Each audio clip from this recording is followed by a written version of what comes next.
Mga minamahal kong mga kapatid, napakalalim ang pinag-uugatan ng ating pagdiriwang ngayon. Ang pagdiriwang ng Linggo ng Palaspas ay nagmumula noong ang mga Hudyo ay nasa disyerto papunta sa lupang pangako sa loob ng 40 taon. Ang disyerto ay isang lugar ng kawalan ng pag-asa, kakulangan ng pagkain, at sila'y madalas nagreklamo. Gusto pa nilang bumalik sa Ehipto kaysa manatili sa disyerto. At bawat panahon na makaraan sila ng mga puno ng mga palma, sila'y pumuputol ng sanga,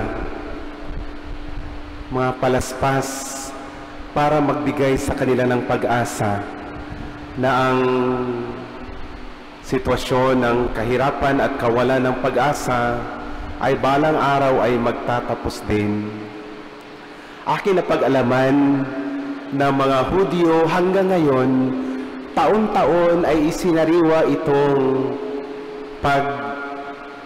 pagdiriwang ng paglalatag ng mga balabal at pagdiriwang ng palaspas.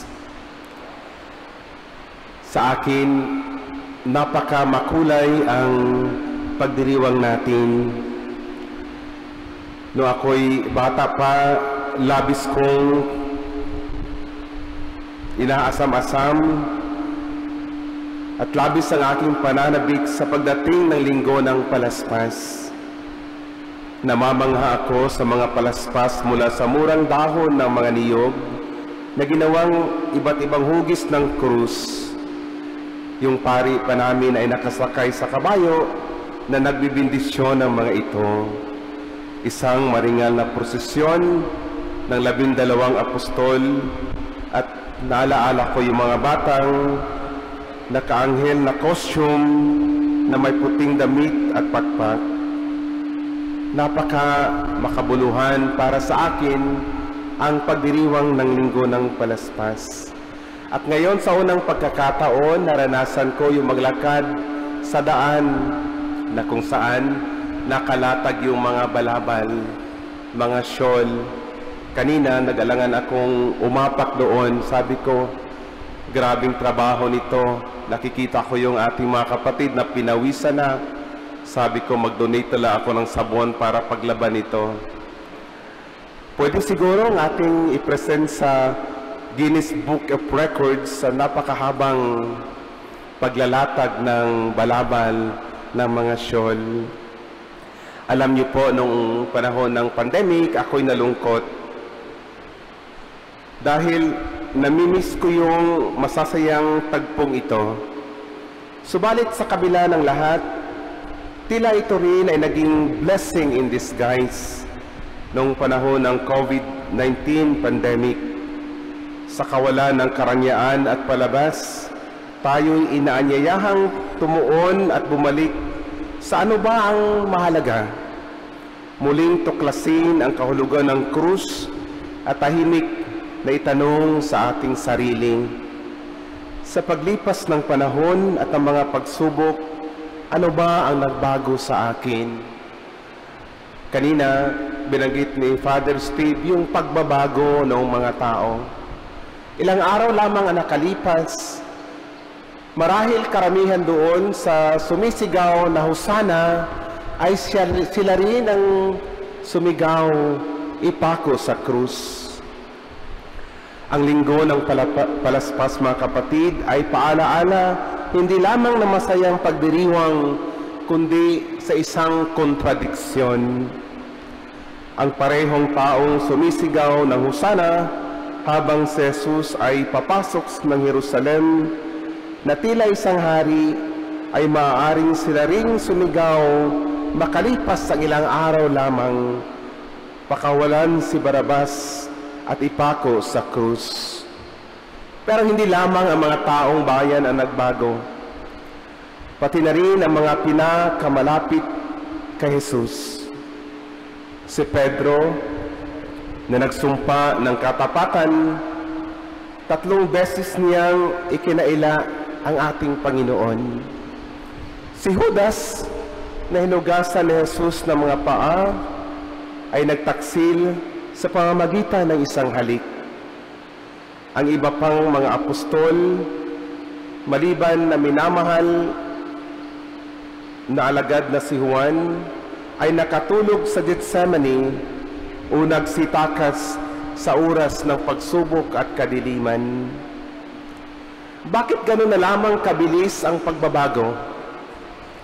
Mula pagsasalamat tungo sa pagtataksil, mula kapayapaan tungo sa karahasan, mula pagtanggap tungo sa pagtalikod, mula pagyakap tungo sa pag-iwan, mula sa isang sambayanang may pananampalataya tungo sa isang magulo at galit na lipunan. Kalakip ba talaga ng kalikasang tao ang umatras, ang makalimot at bumitaw? Sa kasamaang palad, tayo rin ay dumaranas ng sari-saring pagbabago sa buhay natin. Mula sa magagalang na anak noong tayo'y mga maliliit pa, tungo sa mga anak na padalos-dalos na hindi na marunong umunawa at hindi na matiisin sa pagtanda ng ating mga magulang. Minsan pag hindi sila nakarinig sa ating mga sinasabi, tinataasan natin ng boses, sinisigawan. Mula sa mga kaibigang mapagpatawad tungo sa mga kakilalang madaling humusga, mula sa mga bagong kasal na puno ng lambing tungo sa mga mag-asawang nakakalimot na magpakita ng pagmamahal, mula sa mga mananampalatayang buo ang tiwala sa panahon ng kasaganaan tungo sa mga nagdududa sa oras ng kahirapan. Nagdududa tayo sa grasya at biyaya ng Panginoon. Mula sa mga seminaristang simple at masigasig tungo sa mga paring napamahal sa karangyaan. Mula sa mga masunuring mga nobisyo sa konteksto ng mga reliyoso, tungo sa mga misyonerong mapili na sa mga assignment at katungkulan. Mula sa mga lider na may pag-aalinlangan tungo sa mga ayaw ng bumitaw sa kapangyarihan. Mula sa mga pastol na malapit sa mga marlita tungo sa mga lider na malapit sa mga mayayaman. Mula sa mga kabataang idealistang lumalaban para sa katarungan tungo sa mga tahimik na saksi ng katiwalian.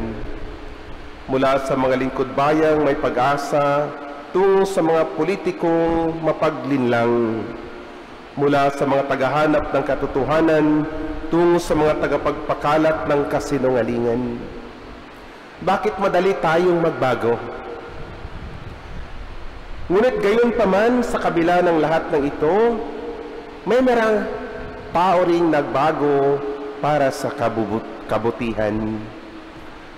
Tulad ng magnanakaw na nagsisi, na habang nakabayubay sa tabi ni Jesus, ay naglakas loob na nagsabing, alalahanin mo ako kung nasa paraiso ka na. Tulad ng mga kababaihang na natili sa paanan ng krus, hindi iniwan si Jesus kahit iniwan na siya ng mundo. Pinakamahalaga sa kanila si Maria, ang ating ina, tapat, matatag at hindi natinag kailanman. Subalit, ang hindi kailanman nagbago sa lahat ng ito ay ang pag-ibig at awa ni Jesus. Isang pag-ibig na natiling matatag kahit sa gitna ng pagtataksil at pag-iwan, isang awang yumayakap sa atin kahit mula sa krus, isang katapatan na kailanman ay hindi bumibitaw. At ito, mga kapatid, ang ating dahilan ng pag-asa. Ito rin ang nagbibigay ng tunay na kabanalan sa ating ipinagdiriwang ng mga mahal na araw. Ngayon, ang umpisa ng mahal na araw ng Semana Santa, ng Holy Week. And this is holy not because we are holy, but because God is merciful and holy. And that's the reason why we celebrate the Holy Week.